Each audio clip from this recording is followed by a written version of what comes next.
你想不想体验一种能让顽固的腹部脂肪以前所未有的速度被剥离的感觉？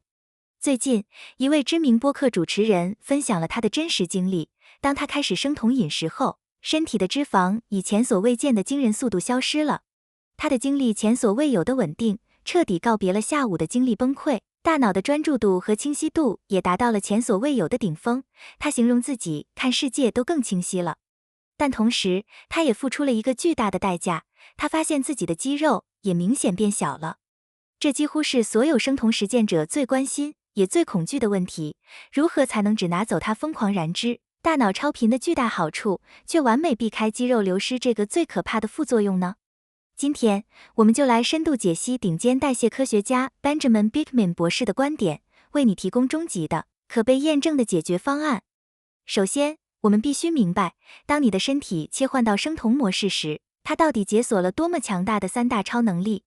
第一，你的大脑拥有了火箭燃料。科学家发现，酮体是比葡萄糖更优质、更高效的大脑能源。在一个被广泛引用的案例中，一位阿兹海默症患者在认知模糊，甚至无法画出一个完整钟表的情况下，进入生酮状态后，却能画出一个基本准确的钟面。你的思维会变得异常敏锐。第二，你的脂肪开启了自燃模式，这可能是最颠覆认知的一点。Beekman 博士的实验室发表的研究发现，当人体处于生酮状态时，脂肪细胞自身的新陈代谢率会飙升整整3倍。这意味着你的脂肪组织从一个被动的能量仓库变成了一个主动燃烧能量的小型熔炉。第三，也是最关键的，酮体是肌肉的天然守护者，它会向你的大脑发送一个明确的信号：嘿，别动我的肌肉，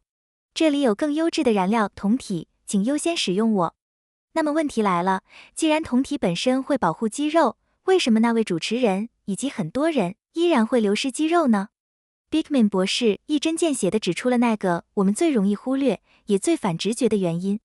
当你的身体变得非常精瘦，脂肪储备不足时，大脑如果得不到足够的酮体作为燃料，就会被迫发出指令，开始分解你宝贵的肌肉来产生能量。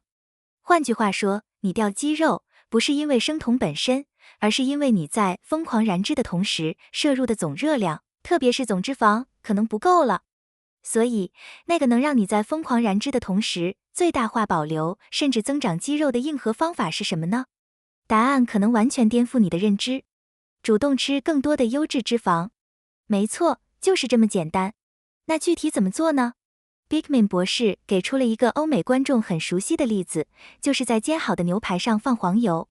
我们可以把这个原则调整为更贴近我们饮食习惯的2种方法。第一，在烹饪时就更有一点，比如大胆的用猪油或椰子油来炒菜，或者在做菜时直接选择五花肉、牛腩这样自带丰富脂肪的肉类。第二，在吃之前给菜肴或饮品加点料，比如在你炒好的青菜或蒸好的鱼上额外淋一勺橄榄油，或者在你早晨的咖啡、红茶甚至骨头汤里加入一勺黄油或椰子油，搅打均匀。这些做法都能让你在不怎么增加食量的情况下，轻松地为身体补充足够的优质脂肪燃料。通过主动的、刻意的增加优质脂肪的摄入，你就在为你的身体提供充足的备用燃料，让它可以安心地燃烧库存脂肪，同时明确地告诉你的身体：嘿，能量管够，别动我的肌肉。最后，你可能会担心，吃那么多肉和脂肪，我的肠道菌群会不会崩溃？Beekman 博士明确指出，这是一个被过度夸大的迷思。他引用一个案例研究，一个实验对象在完全转为纯肉食后，肠道菌群的多样性并没有发生任何可测量的变化。他强调，我们不应该脱离人体这个整体，去孤立地看待菌群。如果一个人在改变饮食后，所有核心健康指标，比如血糖、血压、炎症水平都得到了显著改善，那么即使菌群发生了变化，那也一定是朝着对宿主有利的方向在适应。所以，总结一下，生酮状态是你的身体能进入的一个超级模式，而想要安全、有效地进入并维持这个模式，同时保护好你的肌肉，最关键的，也是最反直觉的一步，就是确保你吃了足够多的优质脂肪。希望这个既硬核又反直觉的简单方法，能帮助你真正驾驭生酮饮食的力量，安全的剥离顽固脂肪，同时保护好你辛辛苦苦练就的每一寸肌肉。